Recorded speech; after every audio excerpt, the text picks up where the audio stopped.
yoga in the traditional context is a big term, and it's an umbrella for really a lot of things, and generally what it gives to the world is the understanding of the subtle body system, including, the chakras. What is that serpent energy? Yeah. The YouTube comments, don't mess with this energy, it's demonic. I'm not mad at it, they just don't know. Sure, exactly. Well, they're coming from a perspective that has that mythological motif. Right. Then what the snake represents is transformation, because the snake sheds its skin. And the cobra is like the most, that's why yogis, in ancient, well, even now, I'm sure, I haven't been to India, but you have like the Adi yogi and all that, and they always had a cobra because the cobra is the most, as far as I know, on earth, can pick up subtle energies, right? So they say like at the ashrams, there's usually a lot of cobras because they're drawn to that really harmonious energy. Everybody doubts that someone else loves them. Like somebody says, I love you, and you go, really? Or you look really good today, really? But you never doubt your depression. You never doubt your frustration, your anger. That you're so sure of. You start to see from something like Aya specifically that life is the ceremony. Yes, we go to these ceremonies, we'll go to Kundalini classes, we'll do whatever, we get these downloads,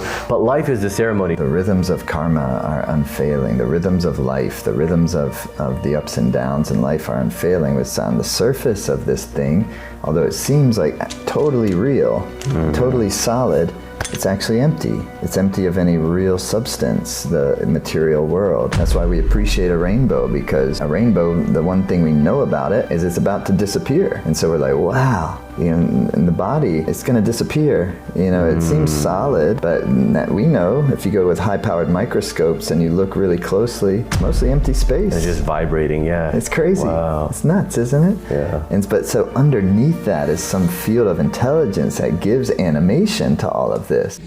Ever since I wrote my goals down with the pen, my dreams and reality have both been blending in. I just hope that in the end, my dad don't extend me all my dividends. So, Jai Dad, thank you for being here. Such a pleasure. I'm really excited too. It's interesting how things work out where it's this week that you would be here, because we planned it a while ago, but I'm noticing, I notice it with my clients, especially when they come to me, it's like, somebody missed their appointment, for example, they're in Australia, so they messed up the time zone and they missed their appointment. And when I rescheduled them for like 3 weeks later, they were like, oh no, I don't want to wait 3 weeks. And I said, I promise you, it'll make sense. It's divine timing. Like something, it'll make sense why it happened in 3 weeks. 3 weeks later, every single person I worked on had a misalignment in their pineal gland. Like it was just a thing. It just kept coming up, and she was one of those people. And every single person that week, for some reason, it came up in the session that they need to do a 3-day water cleanse, and she was one of those people. So I'm like, you needed to do your session now, because that's like the theme apparently of the week. Like that's what's being cleared from the collective. And the theme that's been coming up this week with all my clients is Kundalini. I actually this morning, or it was maybe last night, had a message from one of my clients saying, hey, can you see if, can you muscle test and see if Kundalini is testing strong for me? Because I'm like feeling drawn to it, and I found a place near me. She's in Chicago. And I was like, yeah, definitely do it. It's coming up for some reason this week. Yeah, well, anything that, both this relates to Kundalini and also just trying to go with the flow in life and to, not push it. I think one of the more kind of difficult and most rewarding things in life is to be in that process of refining how to not push against things too much. And if something is getting rescheduled or something's going in a different direction than we thought it was going to go or hoped it was going to go, even if we can have some capacity, make some sense out of it, it's like, okay, maybe, for this reason, this is happening, all that, but often just even, okay, maybe I have no sense of that at all. And to just be able to trust life, to me, is the most rewarding thing, and sometimes the most challenging thing. Sometimes it's easy, to be in the flow of something because everything feels like it's kind of like going your way. But then when everything feels like it's falling apart, which is in some times in our life it does, to be able to also feel in maybe a slightly different way, but also in another way, the same way, that also things are still going your way. Things are still, something else is happening here that maybe I don't completely understand, and maybe it hurts, but yet something is taking care of me. I'm being taken care of. So in Kundalini, process, even not just saying Kundalini yoga specifically, but the Kundalini process, which is just the blossoming of the human being, blossoming of the human spirit, blossoming of intuition, blossoming of the heart, of compassion and of love is what it's all about, to me, my experience. And so then, like, even when things are falling apart, I'm still like in this love affair. You know what I mean? And Kundalini yoga has definitely been one of the catalysts and one of the tools that has helped me to, be a little more and more in that. But still, still so many layers of subtlety that I'm still resisting. I'm still pushing against things. I still have so many blind spots. Kundalini really has been coming into awareness more and more. I think it would be really nice to begin, for people who have not heard of Kundalini. What is it? I love the way you just said blossoming, a blossoming of everything. Can you describe it? Well, Kundalini yoga, in the traditional context, is a big term, and it's an umbrella for really a lot of things. And generally, what its gift to the world is the understanding of the subtle body system, including the chakras. We know about the chakras because of the development of Kundalini yoga in ancient India. Kundalini yoga, as it's practiced, as most people know it in the modern world, is kind of a specific system of kriyas, of basically meditation exercises and meditation exercises. You've done it, and people who've done it it's one of those things you got to try it once or twice to really get a sense of what it is, but it's fantastic, really. It's and you really buzz after, you're buzzing. I mean, you probably do this too. I haven't had the honor of doing a class with you yet, but the practitioners when they're teaching, they'll always say, okay, take your time, get up slowly. If you're driving, just wait 5 minutes, Yeah, particularly if people are getting really spaced out. And it can really get you lifted, no doubt about it. Hey everybody, thank you for joining another episode of the Quite Frankly podcast. I am so excited to bring season 2 to you, and I want to thank you for watching, but also please don't forget to subscribe, because we're noticing in the analytics that some people are watching multiple videos but haven't subscribed yet, and it really helps me to continue to improve the show. One of those improvements is that this season I'm only having one sponsor for the entire season instead of 5.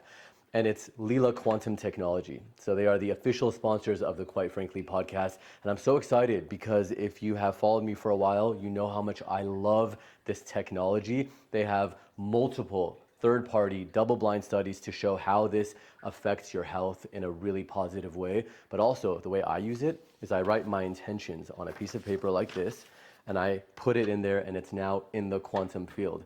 So more about that in a bit, and thank you for watching.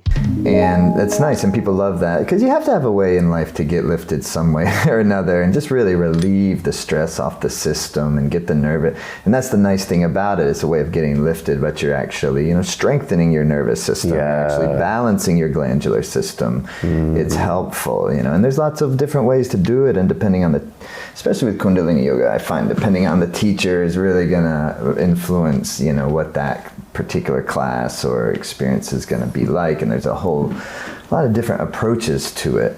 However, at its heart, it's a system of being able to kind of tune the human instrument so that your mind is feeling clear and relaxed and confident, and your body feels good. It's a workout. You can work it. It can be. It doesn't have to be. I mean, you can be holding postures for 11 minutes, and it's your arms are up in the air or something. Sometimes things like that, which can be real difficult. But also, it's also kind of anyone can do it. It kind of meets you where you're at.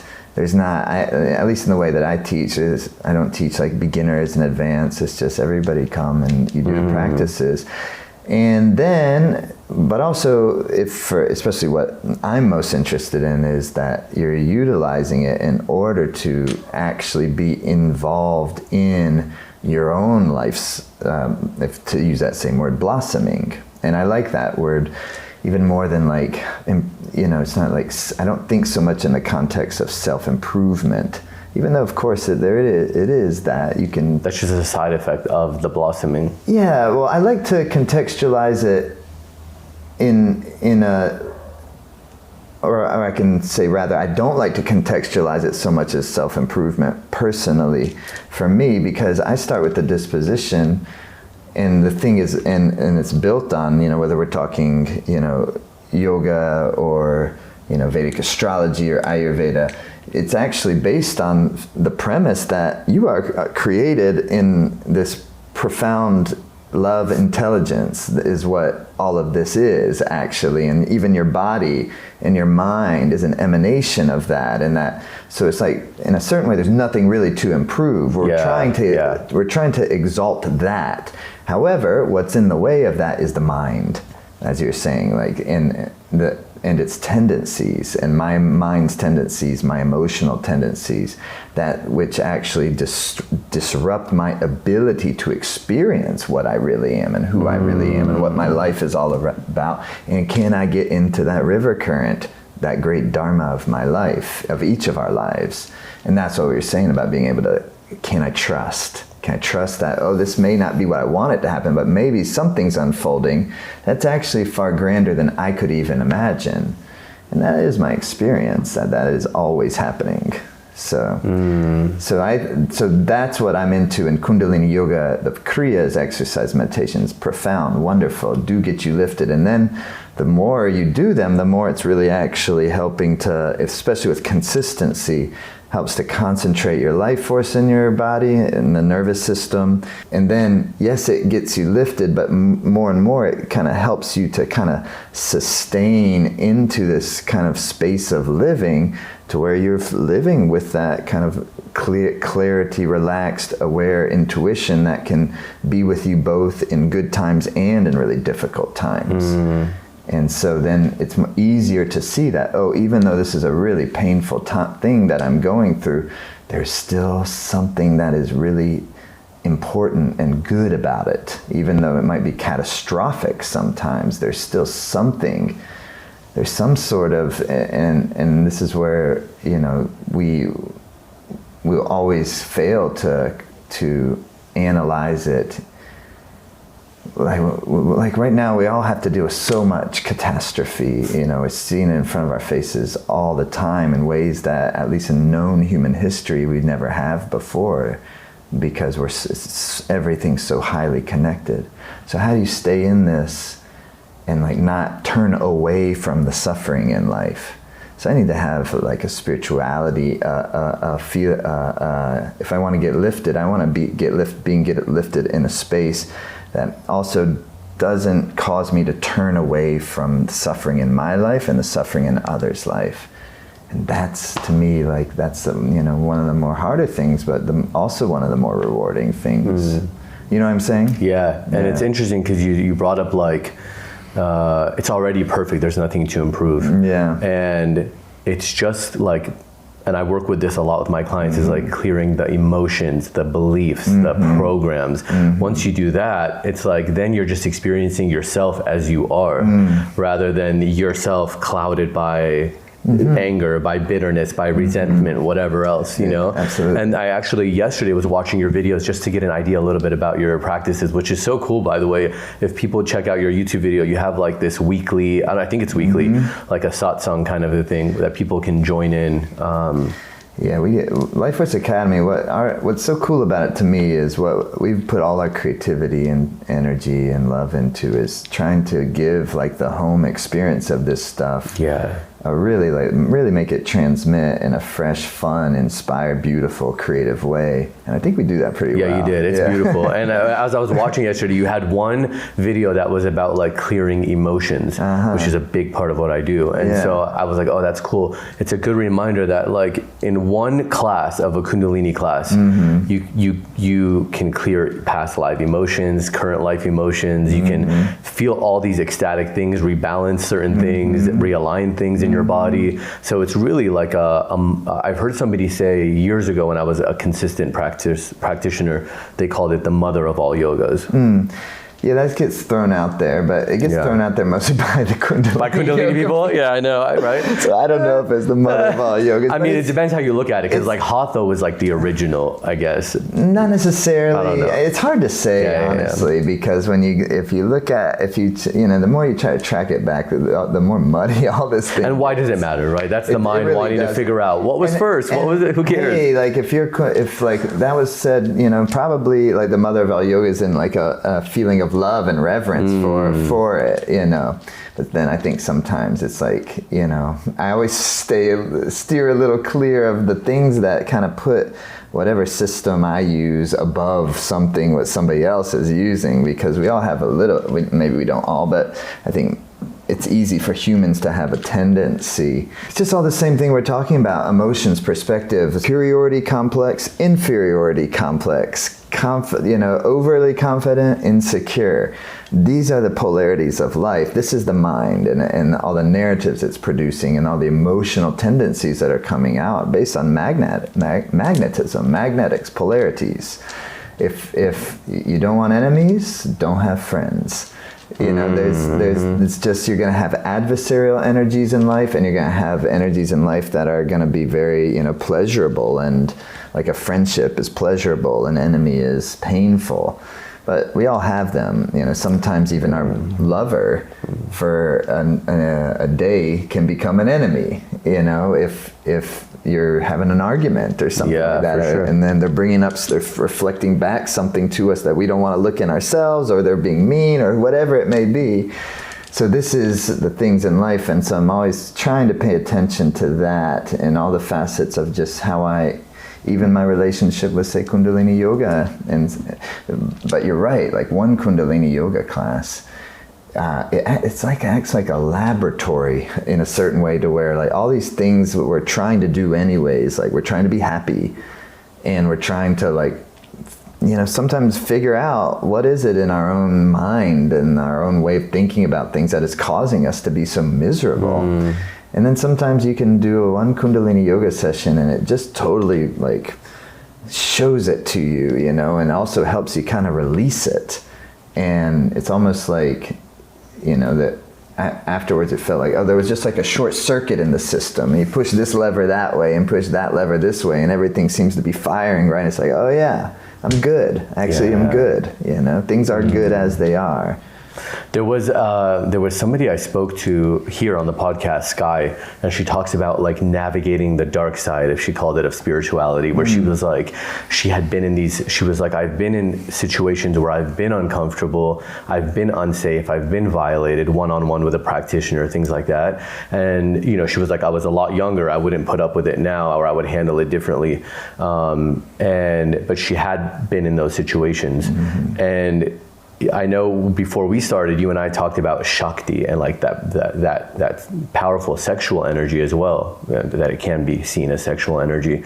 Let's talk about a little bit about that too, in the world of not just Kundalini, but spirituality, and how sometimes doing this work, you do become more, you raise that energy within you, and you become really magnetic to people. And it's your kind of responsibility to I guess be responsible with that kind of energy. Definitely. Well, yeah, Shakti is really its power. So yeah, sexual energy is powerful energy. Money is a type of Shakti. Anything has, everyone has some Shakti, and we all have some, but yeah, when you're working with yogic practices, it can help you develop, more energy, more magnetism, and that can make a person more charisma, give a twinkle in the eye, brings forth and overall, actually, those are positive things. We all want to, develop ourselves. We all want to have kind of a greater magnetism to do what our life is all about, to be able to have enough kind of strength of energy to traverse the difficult parts of our life, and to stay in that kind of bigger stream of what life is all about, because there's times in our life where that will be challenged. And so when it comes to having, especially in the world, spiritual community, spiritual teachers, there comes tremendous responsibility, because that, especially if one's in a position where they're influencing other people's lives and giving life advice and things like that, you know, I've seen it again personally in my personal life with teachers that I've had, teachers that were in some ways amazing, and in other ways they showed me exactly what I do not want to become. And it's like none of us are really above that. You know, as soon as I think I'm like above that possibly happening, that we could, you know, that I could be manipulative. All of us could easily be manipulative. If you have a lot of money and then it gives you a certain amount of power, it's very easy you have more opportunities to manipulate if you wanted to. Yeah.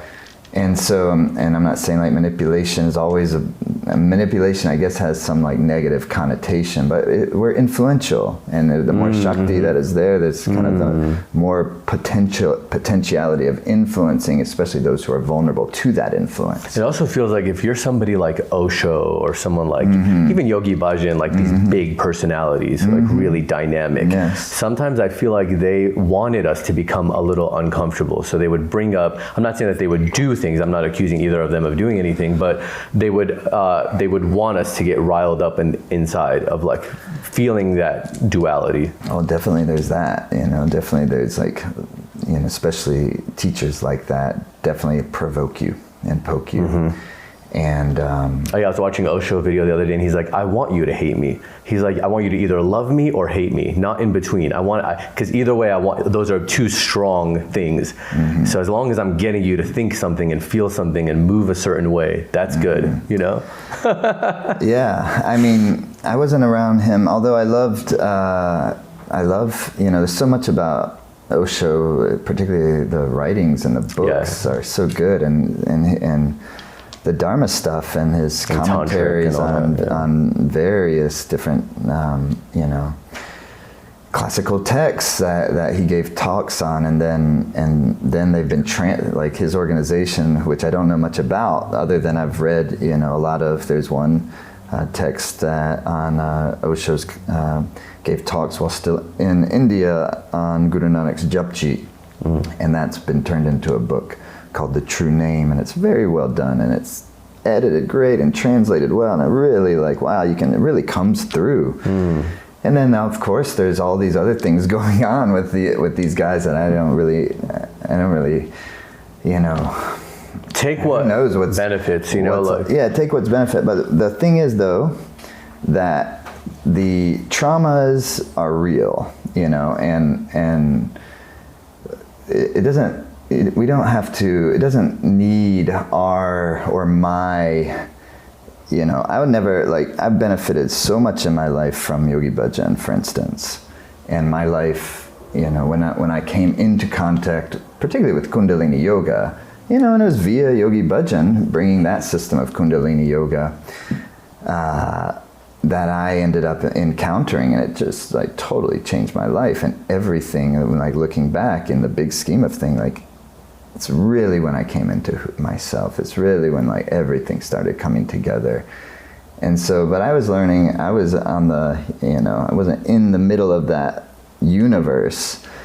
So most of my experiences, like in both those cases, particularly Yogi Bhajan, then also benefited tremendously even from Osho, being a person who's grown up in this country.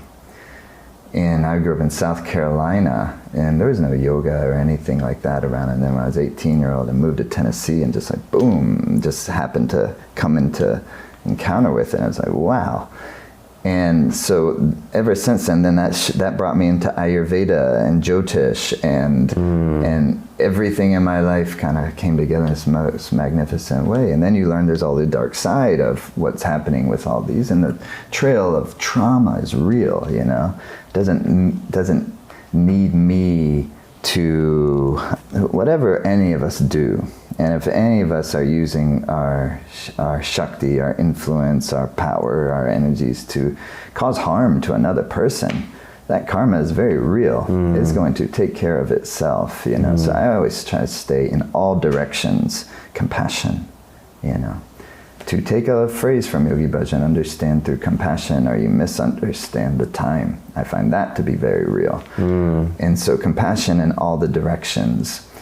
That might not be easy when we're victims of the trauma. It takes, some time, some healing before, we can probably fully arrive at that space. But when learning to navigate things and to be able to stay with, not to throw the baby out with the bathwater, to be able to actually, nourish these dharmas and nourish these practices so they can be used in healthy ways, in ways for our culture in the 2024 and beyond, in a way that works for this part of the world, and whatever that we're all in this big kind of experiment, just trying to figure it out. And so there's so much good, so much dark. It's totally multifaceted. As soon as you try to make it one thing, it'll show you that it's not. And so it's all confusing, it's all difficult, it's all wonderful, it's all glorious. It's like all of that mixed together. It's definitely not black or white. So it's just okay, what can we learn from all of that? Yeah. What can we learn from all of that? And then how can we actually work with this stuff in ways that it doesn't require a lot of the tightness around, our spirituality. It doesn't need to be some rigid thing. This can be simple things for people to help them relax, to help us to feel good, help us to have a better relationship with our kids, help us to have a sense of purpose in life, so that we're living with and stay connected to joy. Life is difficult, and we're all in between the space of the door of our birth, and then at the end is going to be the door of our death. And there's not so much time in between. And the older that we get, the more we kind of have more perspective on this. Oh, this kind of goes by like this, It's like a dream-like state, this life that we're living. And to say all right, it's important to be joyful. It's important to feel love. It's important to feel creative and be a part of this thing that we're all in, and then not get caught up so much in the dramas that we lose track of what our life is about, So I don't know, Right, we're just going where we go. Yeah, it's interesting. What do you think about, you mentioned Jyotish, and I have had, which for people who don't know, it's basically a Vedic astrology. And I've had two of them have aired, but 3 Vedic astrologers on so far. It's just one of my favorite topics. Yeah, me too. I like it, go all in. Oh, good. But from a yogic perspective, what do you feel about the times that we're in now?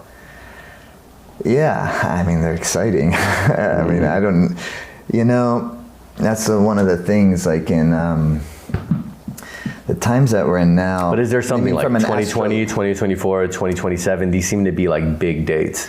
Yeah, I don't know. From a Jyotish perspective, coming out of the Kundalini yoga world, there's always this talk of the Aquarian age, and then we were all looking at 2011 and 2012.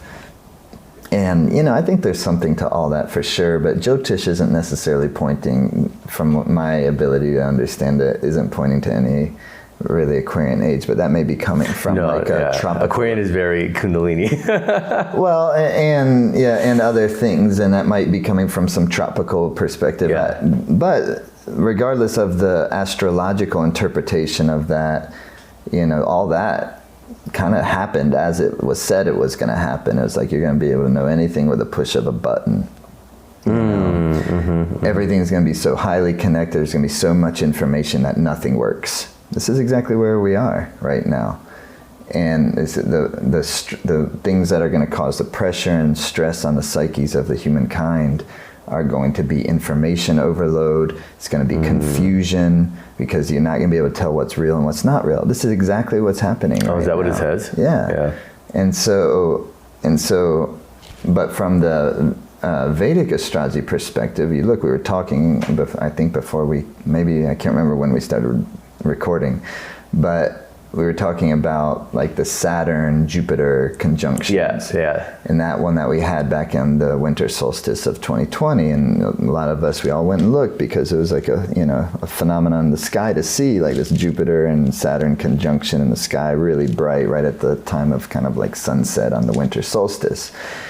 And then that happened maybe, I can't remember, it was right before, then the pandemic hit, but at that moment Saturn was in Capricorn, which is, Saturn rules Capricorn. So Saturn was in Capricorn, and Jupiter was in Capricorn, and Jupiter is debilitated. It's at its weakest point in the sky, and Jupiter is also the planet of prosperity and Dharma. So like Dharma hit its low point in a certain way at that point. And Saturn, which is all about, Jupiter's all about expansion, then Saturn's contraction. What happened? We all contracted into our homes and our households.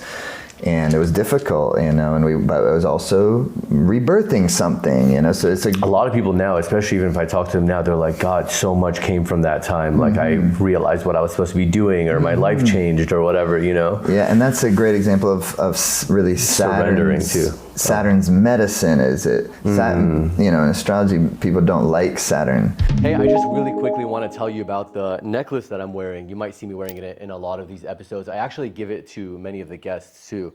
They're from Leela Quantum technology, and as you can see, there are little capsules inside that are supercharged with what they call quantum energy. And it's just like walking around with one of the full-sized infinity blocks with you wherever you go. So you can get those on the website too and be quantumly upgraded wherever you go. Right, yeah, they don't. And I love Saturn. Well, Saturn it's such a strong teacher. Yeah, absolutely. But teaches through bitter medicine. And Saturn represents all the difficult things in life, like death and sickness but also like hard work, character, a sense of backbone and consistency. These are all Saturn qualities. So some of the best qualities too, to actually live a good human life, to have sense of work ethic, have sense of purpose, have some backbone, have some character. So Saturn is called Shani in India, and that means slow. And Saturn is slow moving. That was a 2.5 year transit. I think it's the slowest planet, isn't it? Of the visible planets. Yeah. Yes, it takes 27.5 or so years to go around the zodiac. That's why when you hit your late 20s, they call it your Saturn's return, because Saturn's returned to the same place it was. It took that long for Saturn to get back where it was. Whereas it takes, the moon only 1 month to do that. Wow. It takes the sun 1 year to do that. That's your birthday, and so forth and so on.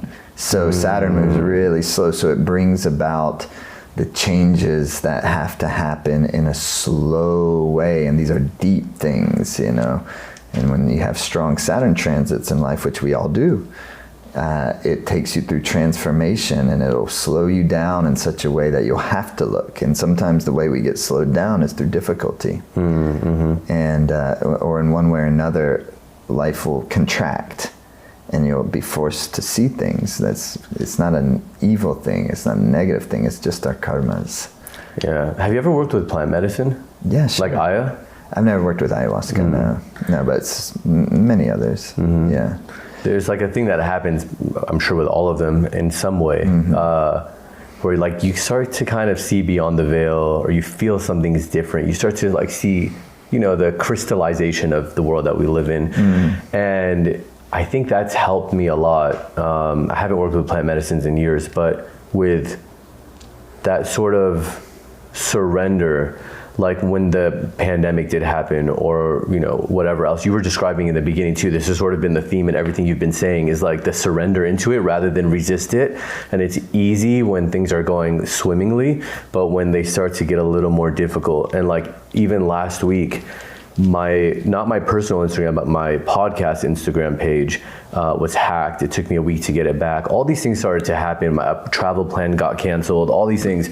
And I remember just the entire time, there was a little bit of like a frustration or a tension that would come up, but for the most part, I was like, it'll get figured out. And I'd like go to sleep, and I'd be like cooking, and it would come up again of like in my mind of like, I should probably look into that. But it was never that strong of a resistance or I don't know, anxiousness. Yeah. And but my point of saying all of that is like that's I think really helpful for people to kind of signify what you're saying is like, things will come up and they might not be comfortable, but the more you just lean into it and realize it's all part of the learning, all part of the being here, and we're going to be gone in, like you said, probably less than 100 years for the average person. So like, is it really worth really putting all your focus on that? Yeah, I mean, and it's easy enough to understand that. Yeah, logically is one thing. Logically, but to embody it is something else, and it's just baby steps. And like as you were saying, probably, maybe, I don't know, if that had happened, your account had gotten hacked maybe 10 years ago, there would have been more anxiety. Oh, I would have thought my whole life was done. Yeah, oh my God, exactly. It's over. Yeah, so much of it is just perspective, And that's what's so nice about things like Kundalini yoga, and you get some sort of meditation practice happening, then little by little, that's everything can relax more, especially if, again, you're actively involved in the process. And by that I mean that, we're paying attention to our tendencies, not just the negative ones, but also the positive ones.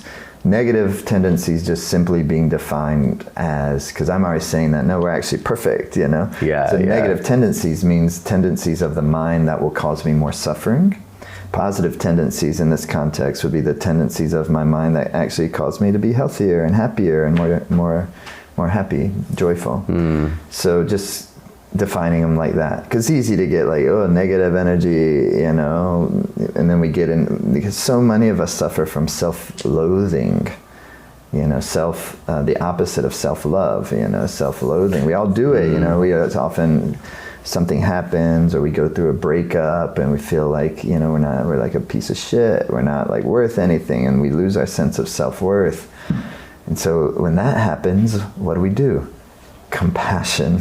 It always comes back to compassion. It's funny. Do you know Sri Ravi Shankar, who created Art of Living? Sure, yeah. I've interviewed him a few times, and in the last one, he said something really interesting. He said, it's based on kind of what you just said. He said, everybody doubts that someone else loves them. Like somebody says, I love you, and you go, really? Or you look really good today. Really? Like you doubt, but you never doubt your depression. You never doubt your frustration, your anger. That you're so sure of. Why not doubt that too? Yeah, good point. Yeah. But I want to also say, before I forget.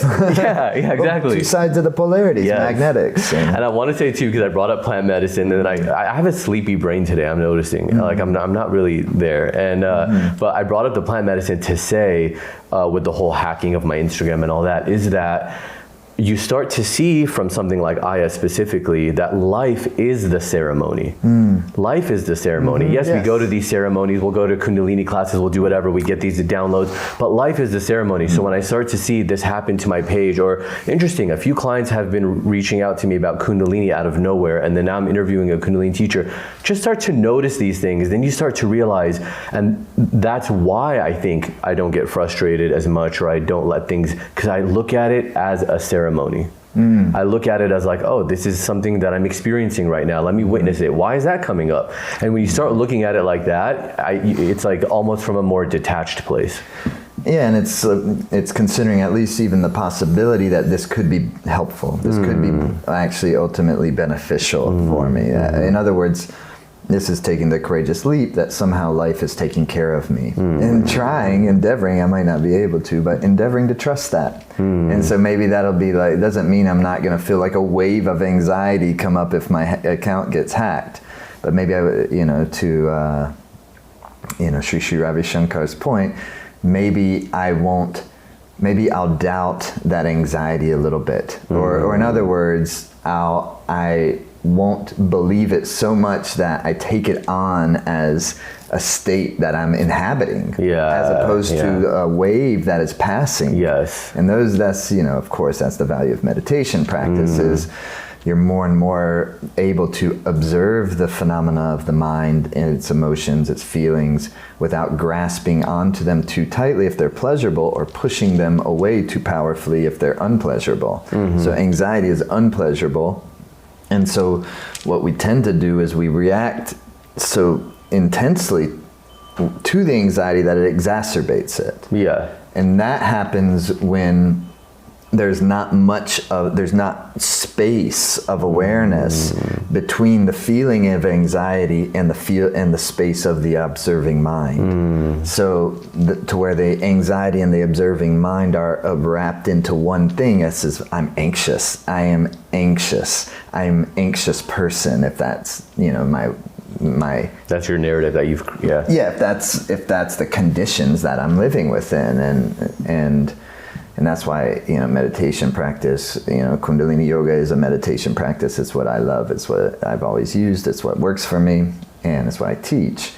But it can just break through those things, and it can show it to you so clearly, and it kind of does through an experience of bliss. Because we're talking so much about the difficult things, but actually the reason why it's worth wrestling with the difficult things, because underneath it is bliss, real bliss. And that means bliss means that which is not subjected to the polarities, to the negatives and positives. So bliss will stay with you regardless if you got your account hacked or your account's open.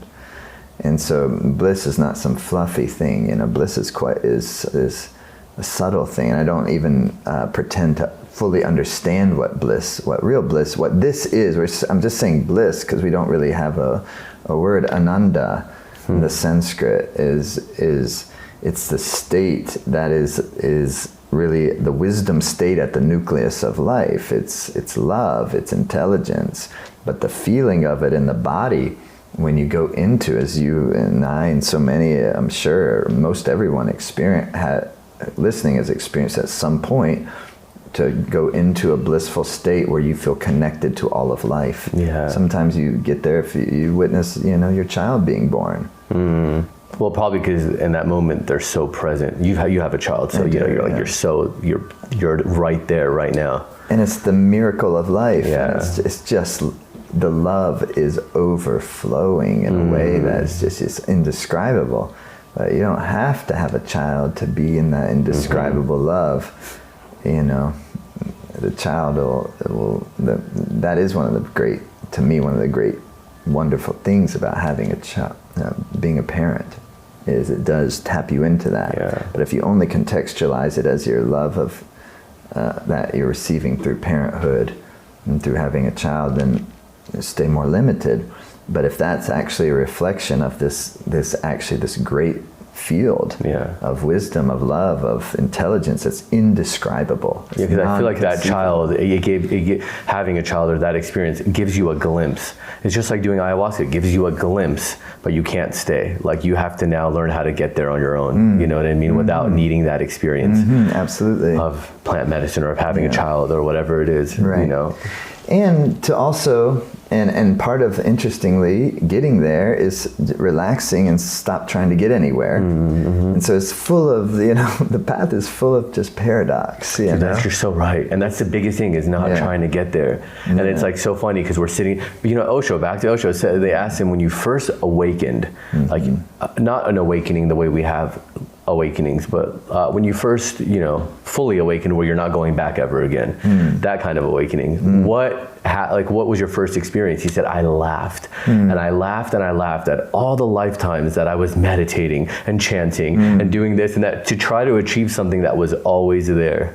It was always there. You know what I mean? And it's kind of like you're saying, it's like the creation, the creator, it's always there. And when we get that little glimpse, that feeling of it, it feels like ananda, like ecstatic, like bliss. But it's just that, wow, I'm realizing what, for a moment, like what creation is. You know, there was a time, like actually you brought up Tennessee earlier. I was at a yoga retreat in Tennessee, and I remember I was so connected with life in that moment. We were eating peanuts, but they're live peanuts, you know, because they're like, you know, how you can have like living fermented or whatever things. It was like living peanuts, and we were, it was a group of men, and we were just bawling our eyes out as we eat these peanuts, because it was just like, it was ecstatic life, you know? Whoa, this thing, I eat it and it becomes a part of me. It just becomes what it needs to become. Like your life force joins with my life force. Like we're crying eating nuts, you know? Yeah, it's an interesting thing, you know, when you kind of drop into those states, and there's lots of different ways that can happen, that just turns the mundane into the most miraculous. And so it kind of you know, when you experience that kind of things, it does kind of give you, because then you kind of integrate back into this relative density where things become mundane again, and they're all of a sudden they're just kind of peanuts, and yet something about that sticks around. Yes. And that's what I think is like really on the whole thing is baby steps, and I like that mode because, well, I've had to learn that, you know, as a Capricorn on the ascendant, you know, my main tendency is like is more ambitious and is more, you know, accomplishment oriented. So I've really had to refine that in my life, or I haven't had to. I've found that I feel better when I do, and which is one of the great insights that astrology gives you, is the things that you're kind of like most natural at and really good at are also the things that are usually our blind spots that are kind of, you know, obstructing more of our happiness. So anyways, for instance, as a Capricorn, you got to modify, or I had to modify and continue to modify my achievement-oriented, because Capricorn's so practical, and Capricorn is, you know, to be, you know, often like more business-oriented or more, you know, productivity-oriented, all those different expressions of that archetype. And that's what's cool. It's infinite expressions of that archetype, but then when you kind of refine that achievement orientation, you can just appreciate more where we are and enjoy more where we are. And in other words, it's not analyzation, it's just being cool with how we are, and yet how we are makes us want to blossom. There's a paradox again. And in that way, it's not like you're getting lazy, you're not getting you're not getting stuck, you're not being lazy, but you're also not needing to move too fast. And that's the dance, you know. Seventh Dalai Lama's great, beautiful poem, "Joy and misery are dances within a dream."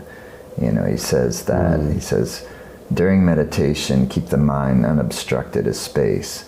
He says, after meditation, regard the flow of events like a beautiful rainbow. Regard the flow of events as a rainbow.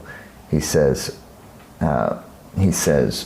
forms and sights are like a town projected by a magician. He says, joy and misery, I can't remember all of it. Joy and misery are like dances within a dream. And goes on to say that, you know, the rhythms of karma are unfailing. The rhythms of life, the rhythms of the ups and downs in life are unfailing. It's on the surface of this thing, although it seems like totally real, totally solid, it's actually empty. It's empty of any real substance, the material world. That's why we appreciate a rainbow, because a rainbow, the one thing we know about it is it's about to disappear. And so we're like, wow, you know, in the body, it's going to disappear. You know, it seems solid, but we know if you go with high-powered microscopes and you look really closely, it's mostly empty space. It's just vibrating, yeah. It's crazy. Wow. It's nuts, isn't it? Yeah. But so underneath that is some field of intelligence that gives animation to all of this. So by saying it's empty of substance doesn't mean it's not substantive, but rather that our bodies and the material world and all the changing phenomena of life is some emanation of some great intelligence that's non-conceptual, you know. So some people just, it gets religious, say G-O-D, because what else can you say? There's no way, but even that is going to limit what it actually is. God, what I can go trip. to so many. That was my favorite part so far.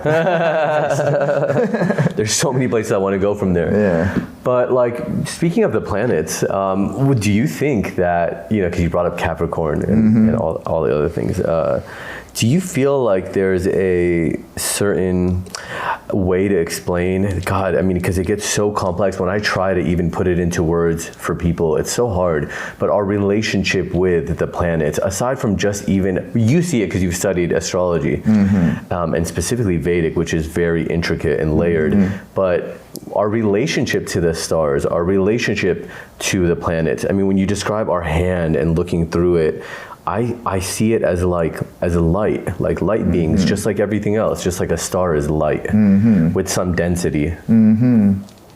Do I see? Our relationship with the planets, like what? Oh, cool. Obviously, the moon, of Yeah. course, we know is the most. I think example that can make sense to people because it affects the tides of the ocean, and we're water, so of course it's water. Yeah, of course, affecting it us makes as well, sense. right? Like that's an easy way to see it. Yeah, and then if you could do it with the moon, you know, and the moon's gravitational pull. And water, we're mostly water. We know that's a pretty reasonable, rationale that the planetary, objects, so to speak, luminary in the sky has an effect on the material realm down here. That's not too far-fetched. And so, all the other planets also have some gravitational pull. The sun is... Like our relationship to them, like there's got to be something where it's like a big... Can I say really one thing that just came to me, and then maybe it's like way off? Yeah, no. But like, it's not. I think of it as like, how we see like this life on Earth, right? Like it's almost like a big show in the middle of our solar system that's going on. I almost see it as like all the other planets are just watching this show that's going on Earth. It's our time to put on the show. And then when our light goes out, maybe there'll be like a show on Mars or something, and all of us are affecting it, and we're all kind of in on it. But it's almost like we're just a part of like, we're the microbiome of Earth, but it's really Earth that's having this experience. Yeah. Anyway, sorry. Could be. There could be shows on Mars happening right now. We don't even see them. That we can't even perceive it. Yeah, you're right. Knows? I certainly don't pretend to know. That's a great point. But all that's possible. It's a Grateful Dead show up there right now. Yeah, it could be. There could be, that truly there are like infinite possibilities, and it's impossible to say. At least for me, it's impossible to say. But here's how I think of astrology in terms of because I don't pretend to understand how the planets in the sky affect the psyches of human beings, but clearly they do. Anybody who spends any amount of time paying attention to astrology will, pretty quickly learn that, wow, in fact, I teach astrology to yoga students, and you have to tread slowly with it because it is so revealing, and it shows you so many things. And sometimes, say you had a really difficult experience with your mother when you were a child, then that's really what all astrology really is you're learning a language in order to interpret. Basically you are interpreting the language of the stars and the planets, and there's like really 3 building blocks in astrology, and that's the planets, which are forces of energy. You have the constellations that the planets are moving through in the sky, which are fields of energy or fields of light. And then the houses, how our Earth is situated in relationship to those constellations. So the houses are the domains of life. So whatever constellation happened to be on the eastern horizon at the moment that you were born, the point where the sun rises, is what they call the lagna, or the ascendant, and that's going to give a definite tone to that person's life. And that's one simple thing. Once you learn it and you become more and more familiar with them, and you know what a Capricorn is like, and then you meet a Capricorn on the ascendant, it's kind of undeniable. And then over and over. So when people are seeing these things and you see something reflected back to you, it's like, wow, it's kind of like mind-blowing, So but kind of back to the original question, or what we were talking about, is I look at, so what a horoscope is a map of the sky at the moment a person was born. And basically, somehow, back to this inconceivable intelligence, that is a reflection of that moment in time that you can decode, basically, or read through the language of the stars. And in fact, and it works. And in fact, not only does it work, but there's other systems that look at it from a different perspective. Like astrology in the West uses a tropical zodiac. Astrology in the many other parts of the world, including India, uses sidereal zodiac. And so you're actually like, we're not even agreeing on where the stars are into our relationship in a certain way. We're not agreeing, but actually we are. We're just entering into it from a different perspective.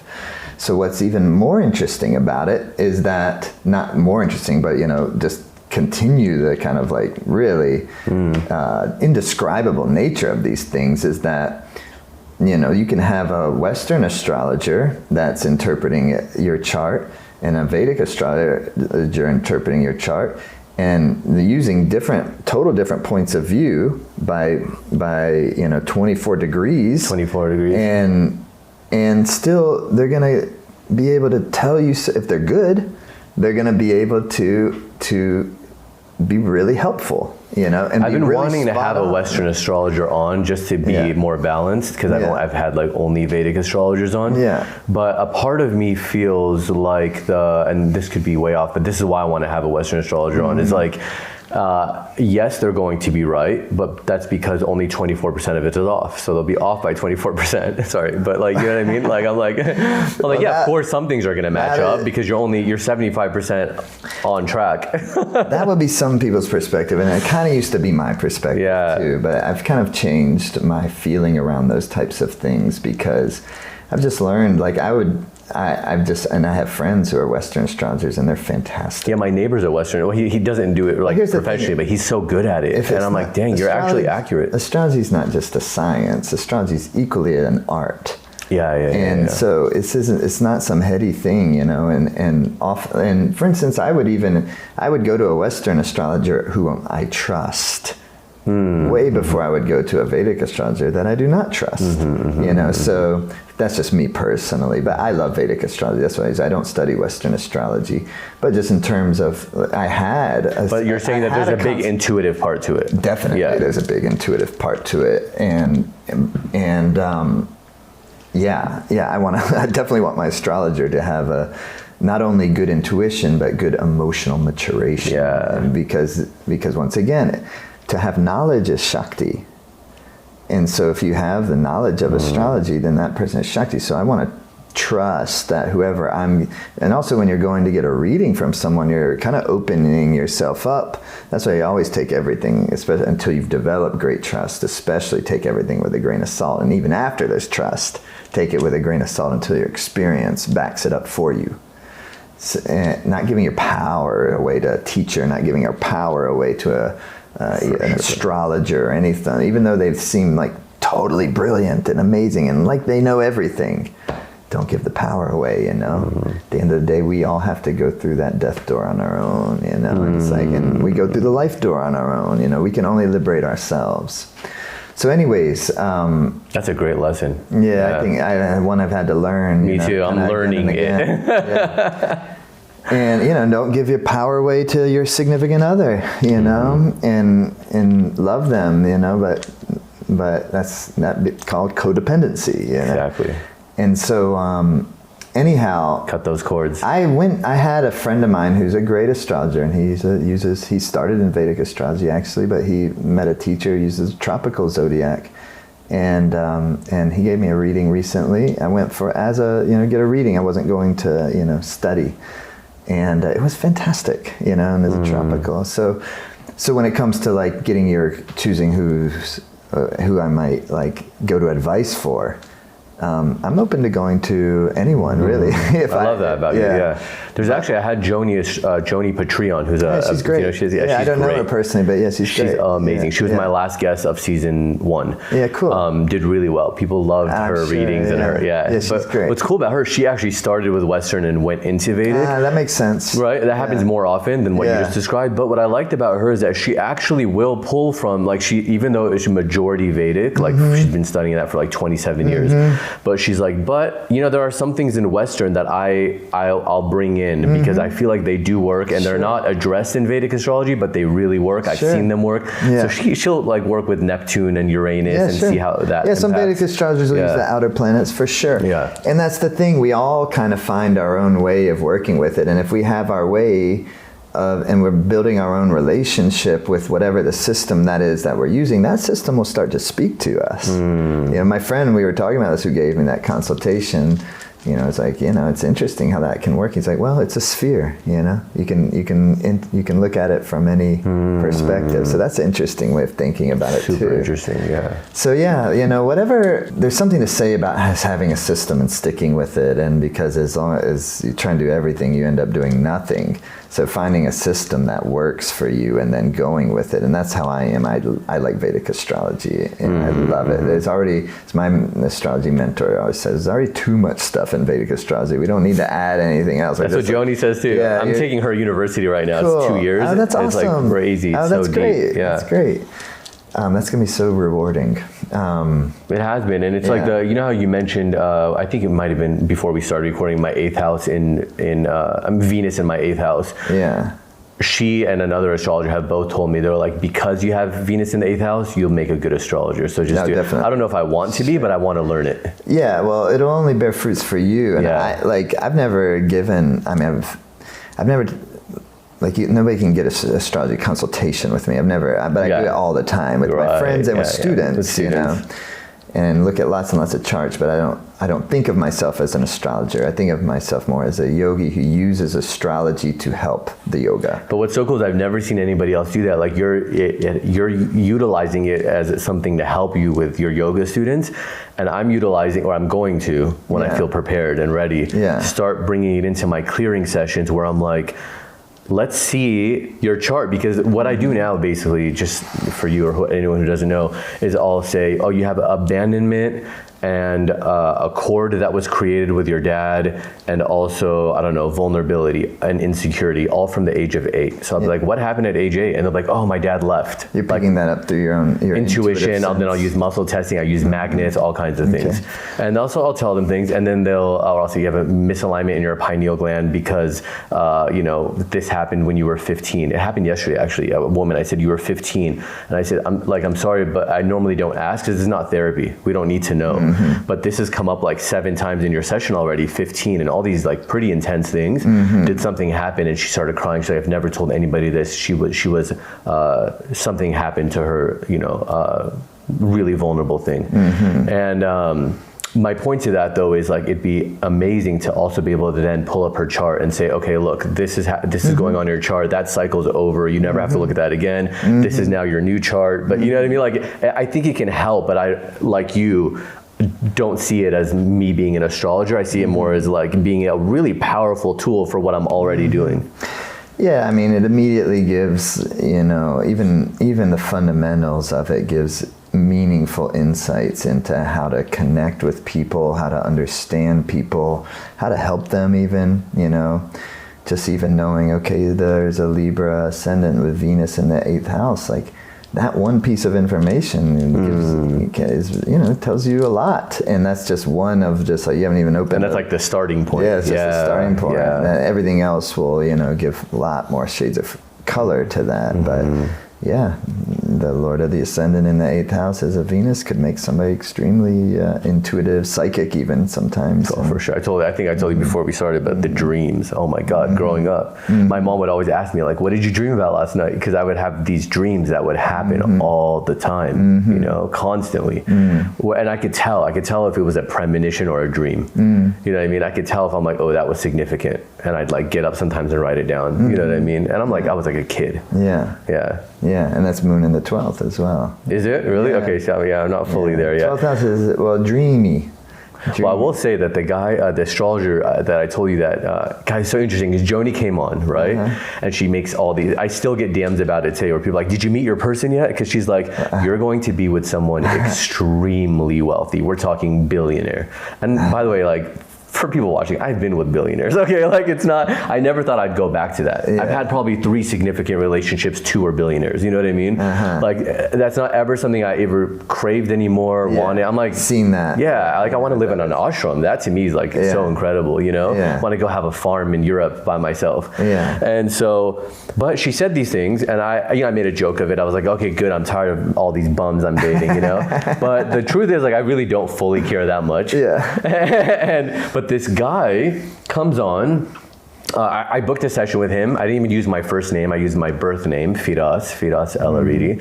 And Firas, which is a whole story around that. I can tell you that too. But he's like, your sun is so strong in your 7th house that it's burning the potential of any relationship. and he's like an 8th generation Vedic, you know, astrologer, and he was like, you will never ever, he's like, I'm sorry, but he said, you'll be in a relationship, but never a significant one. You'll never be with somebody that's like, this is it, you know? Yeah, I mean, you have to talk to each of them to see what they're getting at. Well, I actually see it now a little bit. But I see how they could both be right, actually. Sure. It could be that billionaire who I end up with for 2 years and then not anymore, Sure. and then they were both right. You know what I mean? Yep. Or a business partner is also a 7th house thing. That's a contractual relationship, just like a marriage. Absolutely. So yeah, it's all interesting. And then the most important thing to me is then really is like, you know, how do you feel? Yeah. And, you know, and let's see. Let's see. And, you know, do you want to be with someone? You know, what do you want? That's another thing. What do you want? Then you can maybe get perspective like, all right, does the chart support this? You know, if it seems like maybe it doesn't, or it's going to be difficult, but actually, no, I want this. And maybe I'm willing to go through difficulty to, you know, yeah, so I think that's also a big part of it too, is, and that doesn't mean like being obsessive about something, but it does mean like being real about with our feelings and what it is that we're wishing for. And always, of course, that's why we do yoga practice, that's why we do meditation practice, so we can also investigate all of that and to refine our sense of self and refine our desires and refine our feelings so we can get to the true desire that is underneath. Often, I would have the desire to do this, I want to have a baby, and there's so strong desires, and then sometimes, boom, you make that desire and it comes true, and then it sends you 10 years or 18 years down with a kid, and all of a sudden you're coming up for air.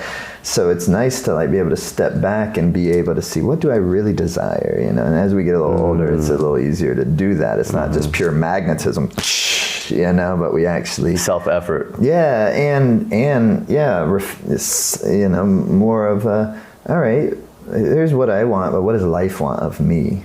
And can I be of service to that, you know? And the dance between those things. Man, yeah, it's so interesting. Yeah, because honestly, they both sounded okay to me. They both, I was like, okay, there you go. Relationship sounds good, and so does, he's like, you're gonna be a sannyasi. So he's like, in 2042, he was like, mark my words, when your moon in the 12th house activates, he's like, you're going into celibacy, you're gonna live in isolation, like you're giving up all material things. You know, he went as far as liberation. He's like, you know, you're liberated in this life, this is it, you're not ever coming back. And so they had two wildly kind of different interpretations, you know. But they were also looking at different charts. She was looking at Navamsha. Oh yeah, D9, Yeah, D9. Well, yeah, you know, those are strong predictions. Yeah. And a lot of, and especially, you know, in Vedic astrology and all astrology, but I think particularly in these ancient systems where they're strongly predictive in nature. They don't have to be used in a predictive nature, although I respect that very much. It's not where I go with it, you know. I'm not really using it in ways really to make for predictions, although that's a great science. I like that part of it. Yeah. I'm like, thanks, I know I'm stubborn. Tell me what I'm getting, what I'm getting. Cool. Like, you know, Yeah, I mean, there's people that are amazing at it too, you know, and they come from these rich traditions. But yeah, for me, I'm more use it for like to investigate the inner psyche of life, you know, and to understand it, and it's so helpful for that. Like know thyself. Yeah, know my, but also to shine a light on on mental patterns, emotional patterns that, you know, okay, I have the moon in Gemini, that's going to tell me certain things. It's going to show both strengths and weaknesses. So I want to kind of like, you know, try to increase my assets and decrease my liabilities. Not trying to be perfect, but just knowing, okay, you know, Capricorn, you have this tendency, like, here's the positive parts of it, good. Keep those, you know, make sure, you know, you don't have much of a choice. You're a Capricorn, you're always kind of going to be that way. So usually it's like refine the other side of it, so you're not just that way, you know. And then they're like more enjoyable to the people around us, and we're enjoying ourselves more because we're just learning to have a more expansive perspective on life and not be too caught up in any one way of looking at things. Yeah. You know? It's interesting that I'm saving this for now, the end, which it feels like a beginning kind of thing, but the snake energy of Kundalini. Tell me a little bit about that. The serpent. Yeah, we did. But we didn't go into like, what is that serpent energy? Especially for people who don't understand, because I know you get them, I'm sure. I'd be shocked if you don't, but the YouTube comments from like, don't mess with this energy, it's demonic. You know, because you don't. I'm not mad at it. They just don't know. Sure, exactly. Well, they're coming from a perspective that has that mythological motif, right, framed in a negative, evil context. But if you go to other parts of the world, then what the snake represents is transformation, because the snake sheds its skin. And the cobra is like the most, that's why yogis, in ancient, well, even now, I'm sure, I haven't been to India, but you have like the Adi yogi and all that, and they always had a cobra because the cobra is the most, as far as I know, on earth, can pick up subtle energies, right? So they say like at the ashrams, there's usually a lot of cobras because they're drawn to that really harmonious energy. But they're relying on energy. They know an earthquake is coming. They know everything. Yeah, cool. Yeah, I'm sure that's true. Even though I think they're deaf. Oh, really? But they can, the vibration. They're definitely subtle instrument beings, and there's lots of things in the yogic literature that have to do with, even like, serpent beings and all sorts of this. Is that like the Nagis or the Nagas? Okay. Nagas and these types of things, dragons, kind of ethereal dragons, and water dragons, snakes type things. On Earth? Yeah. Wow. Yeah. So, you can either take that as literal, and then, for instance, in, Tibetans and Indians, this is literal, for at least those who are still kind of, holding living in the traditional culture. Do you take it literally? Yeah, sure. Although I don't have like direct experience of like any Nagas, but I presume that's... I take it literal too. I feel like the dimensions like Deepak once spoke at my... Oh, sorry. No, I was just going to say, I presume it's the case because the people who have had so much direct experience are so many that, I trust and revere so much. I remember like Deepak saying there's like 180, I'm making it up, it was something massive, galaxies that we know of. He's like, those are the ones we know about. Right, yeah. No, the whole thing's inconceivable. I mean, come on. So it would be kind of dumb to say it's not possible. For sure. And it's more intelligent to just be open to every possibility. But I think like when we come back to the snake and as like it's a symbol, and also real. But it doesn't matter actually if these are real or not in the big scheme of things. To me, it doesn't matter. What matters is the actual, the symbol, the archetype, the energy of it. And that's like, for instance, the language that astrology uses, and like 8th house is like a serpent energy, or the nodes that eclipse the moon are serpent energies, Rahu and Ketu, the head and the tail of the dragon. And there's many ways just to kind of keep it in that astrological realm, where snake motifs or symbols will be shown, and it always is going to represent some type of transformation connected to mystical mysticism, occult, deep spiritual, which, by the way, what bigger of a threat to organized religion than something like that? Yeah, right. Exploring and going deep and learning, knowing thyself. It relies on direct experience, and when religion, which is a Shakti, is used to manipulate people, which it just ultimately always is, I'm not speaking bad about religion. I think religion's both beautiful and horrible and everything in between. Yeah, agreed. And so, when it relies on direct experience, you take a power away from the people who are above you. I can experience God directly. I don't need to go through this thing, in order to do it. So then I might go to this thing in order to enjoy and to worship and to like be in the love of it, as opposed to I need to go to it so I go to heaven and I don't go to hell, or that type of idea. Yeah, more for the... To value my, validate my worth, or validate my goodness. No. Or to like be like countering the things I'm doing outside of here, Yeah, right. Something like that. And it's all love, it's all love. I've had friends like who tell me, they're like, I'll go to church on Sunday because I drink the rest of the week. It's fine. Like it's a joke, That's your way to do it. Do you. And by the way, Christ consciousness has come to me so strongly in things like Aya ceremony or certain deep meditations or even Kundalini practices. Sure, of course. It's like, because what is that? It's that loving, compassionate energy. Yes, and listen, there's, you know, so many ways to get inside of this thing, and there's, and we all have our certain like relationships, you know. I grew up as a Jewish kid in the Bible Belt, you know, but ended up somehow like this, you know. And so we all have our unique path, and we all have our ways of things that we resonate with, and relationships that we have. And somebody may have some incredible relationship with Christ, and some that just the sound of that word will make them contract, you know. And so it's different for everyone, you know. But at the center of this thing, man, we're all the same.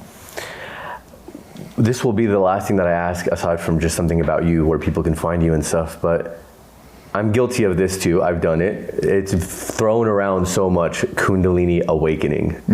What does that mean? Yeah, a good question. Yeah, well, I think there's a lot of stigma, and kind of when I think of Kundalini awakening, what I think of is the natural opening, blossoming of the human heart and the human creativity, and getting into the great meaning of one's life, and really becoming who we really are. Now, there's all sorts of things and stories and you know, experiences of Kundalini awakening where people like, boom, the Kundalini awakens, and all of a sudden you're in like cosmic consciousness, like a DMT trip or something like that, but without any sort of substances in that. Because I've had that, and that's why I ask, and then that's when I say I'm guilty of having used that word. Yeah. I didn't say I had a Kundalini awakening. Other people started to tell me that. And maybe that is, and maybe it's not. But often what I've experienced when people are calling their Kundalini awakening, what they're having is an experience of like prana. They're having experiences of life force for sure, and definitely some channels opening up parts of the subtle body. But I'm not always very convinced that they're Kundalini awakenings. I think that's something a little bit different. Not to say that it doesn't happen sometimes, but in Kundalini yoga, just to clarify, we're not going for that. We're not going for instant awakening. What it is a process of strengthening the nervous system, balancing the glandular system, building the vitality of the body, bringing the mind into its meditative zone. So that process is happening at a natural and enjoyable pace. That is because all of those things that we're talking about are totally jolting to the system. Okay, so that's why I stopped. Sometimes can take like, you know, long periods of time to recover from, you know. So I've never heard Kundalini yoga, like I work with in Life Force Academy, never once, you know, had that experience. People have all sorts of beautiful experiences, don't get me wrong, but it's not this thing where you're not trying to, you know, that is not the aspiration. Yeah, I get it. I like that. Yeah. Even like the biggest, like, you know, yoga teachers, they'll say like, I don't want like Sadhguru, all these people, they'll be like, our goal is never for the person to all of a sudden have a siddhi power or something like that. In fact, that's a distraction. We just want you to awaken. Even an obstacle, An obstacle can be, Yeah, sure, definitely. Yeah. But, you know, it's interesting. It's Shakti again. It's Shakti. Yeah, and it can be very alluring. So the reason I stopped with Kundalini, you know, I haven't even done one Kundalini posture, I think, in like 4 years, is because I started to have this like movement in my body, kind of snake-like, but it would be spontaneous. I'd be sleeping in bed and my body would start like, it feels so good. You know what I mean? Like when you were doing Kundalini yoga? Yeah. Like as you were doing No. Like, it just started to be a thing in my life. I'd be in bed or I'd be like talking to somebody, but it was very pleasurable, but also uncontrollable. And so I just stopped and I stopped cold turkey. But now it's starting to come back. And like, I remember even, it was a couple years later after stopping, and it was in an Aya ceremony, one of the volunteers, because I was kind of going through it, was rubbing my back and he was like, think like your Kundalini energy, your Kundalini. And I remember going, no Kundalini, no Kundalini. Like I was like, I need less stimulation right now, not more. You know what I mean? I understand that completely. Yeah, I know. And so that's the thing. I needed to like calm my nervous system. Kundalini is already happening here. What we need is like containment. What we need is, we need that to be able to feel safe in our bodies, you know, so that we can that can open in a way that is really like digestible by the organism. You know? There's only so much like the nervous system can handle, right? Yeah, and also we're trying also to live our lives, and we're here to live our lives. We're not here to like get out of our lives. We're here to be in it and to experience the relationships we need to have so that we can really be, you know, go through this life and be present with it. And so, no, we don't need to like overdo it. And so I think those, you know, you might find, and I always say everybody just needs to trust their own sense with these things. And a lot of that sometimes has to do with the disposition of practice and the style of practicing, not the style of yoga, but the style of practicing Kundalini yoga even. And you can work with it in much softer sometimes ways and much more subtle ways.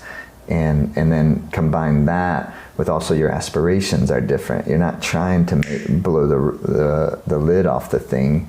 You're actually using it to kind of center the energy in the nervous system, to be in the body. Yes, it's going to take you into these pretty trippy meditative states, but at the end of the day, you're trying to do that. And that's why I always say, you always begin arousing compassion, not for starting first with for our own minds and bodies.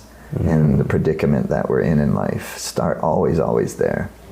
Arouse the heart of bodhicitta, as the Buddha called it, the heart of compassion, not just for our own bodies, and recognize that we are suffering, you know, and that we do want to really be happy in those two things, you know, and then because I know that about me, I also know that about you. And so I'm also going to do it in that way. I'm gonna remember that not only am I trying to be happy, but so is every other living being. And you start and you end the practice in that awareness, in that creates this container for the practice that really helps to, like, that's where the aspiration is, you know. And then it doesn't become so self, you know, occupied. And it's like, this is for, you know, to actually calm and open the system, not to like overly stimulate it. But there is stimulating things. The purification practices really purify the density of the mind so that subtle field is accessible. But you already have so much access to the subtle field.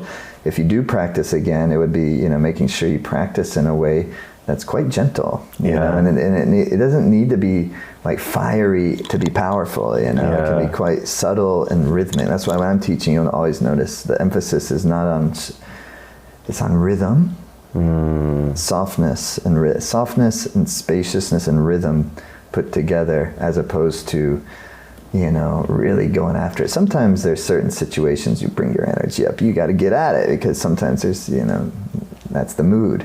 That's not the main way.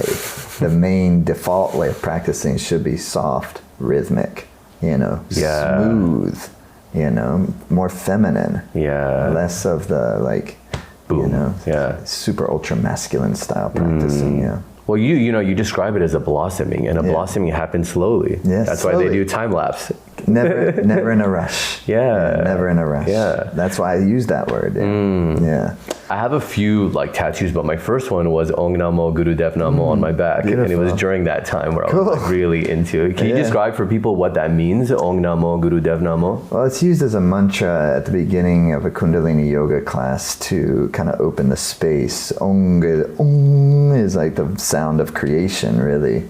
Namo, Ong, when you chant that, it vibrates the frontal lobe, frontal cortex, pituitary gland. Ong vibrates the central channel. Namo, na is a heart sound. Namo is a heart. And these things, mantras, when they get translated, you know, there's really no translation form that'll do it justice, because it's coming from a language, a conceptual language that, you know, it's more about the vibration, English right? Is not. Namo, they will translate as like I bow. But to a Westerner, sometimes, like if you're like me and you grew up with the 10 Commandments, one of those commandments, like you don't bow to things, so that may not. So sometimes I'm back to Hasta and Virgo. I'm a words person, and so I never like I bow. Yes, but what does that mean? That means actually I'm putting myself in a place of, I'm putting up my sails and let the winds of life. You know, I'm opening myself to the greater intelligence of life. I'm making myself in the heart. I'm going into receiving mode. the bow is not to worship something in this case. And it's just, how do you even contextualize worship? We're all kind of worshiping something. Yeah. But in other words, what I'm trying to say is it's opening oneself up to the flow of prana, to the flow of life force. Namo Ong is the vibration of central creation. Namo, I'd like to be a part of that. I'd like to be a vehicle, an instrument for that. And that is Gurudev. Guru is not a person in this case. Guru is the force of wisdom.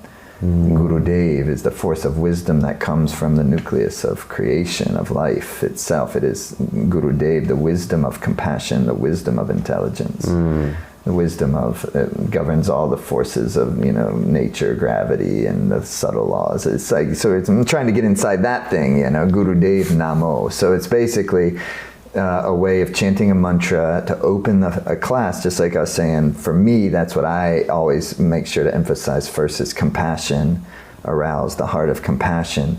Om Namo Gurudev Namo is then put, because they say, the Buddha called it bodhicitta, it's two wings of the same bird.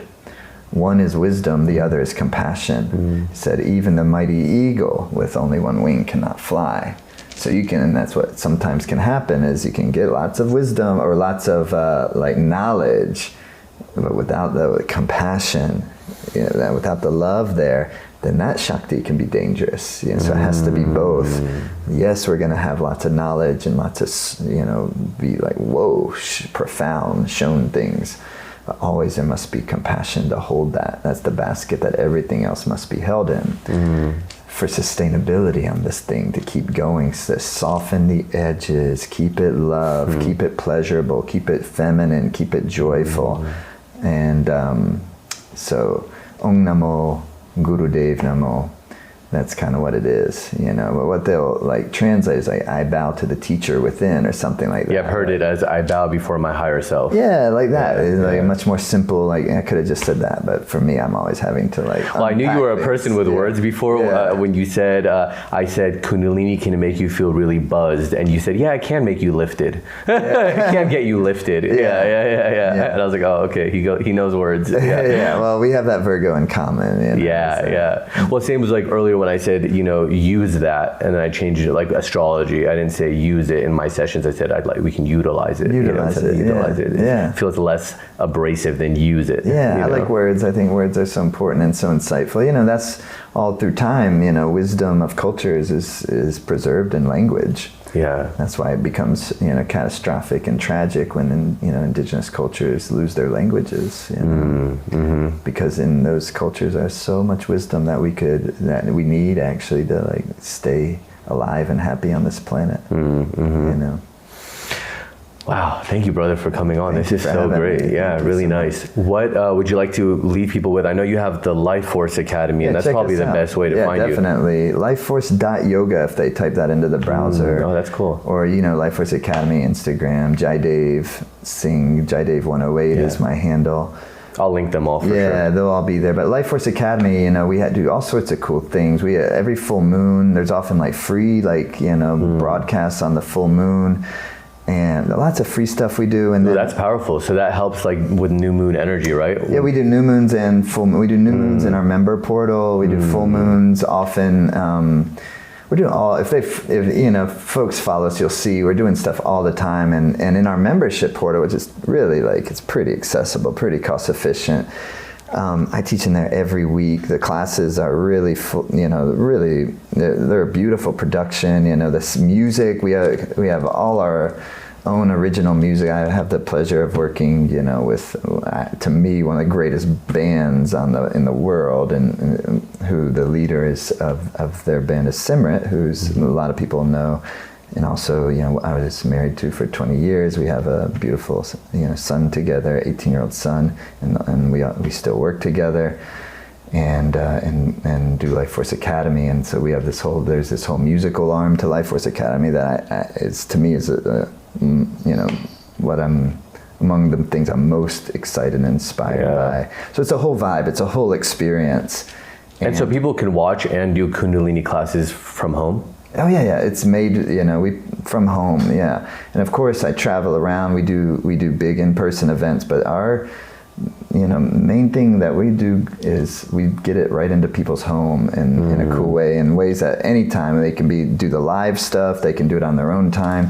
They don't want to do a whole class. They can just go into practices. Oh, I want to do this practice to, the energization for, first thing when I wake up, or do this meditation to have a deep restful sleep, or I'm feeling overwhelmed, do the meditation to take the anxious. So they can just go online at any time and pull that up? Any of that, yeah, totally. And is it an there's app a whole library of classes. There will be an app soon, yeah. That's cool. I mean, I prefer it on a desktop anyway, because I want to watch you on a screen. Yeah, and if people put it on a screen, and especially I always say, give it a good sound system. That thing, it'll bring it right into your home and transport you. It's not like a Zoom room. It's inspiring. It's fun. The music's incredible. The cinematic. It's beautiful. It is very cinematic. If it's anything like your YouTube videos, that's where those YouTube videos are coming from. Those are. It's such a vibe. Cool. Yeah, really nice. So and just stay in touch. I'm all over the place. Yeah, perfect. Cool. Thank you, brother. Oh, thank you, my friend. Yeah. Ever since I wrote my goals down with the pen, my dreams and reality have both been blending in. I just hope that in the end, my debt don't extend me on my dividends. If it did, I'd have to keep pivoting.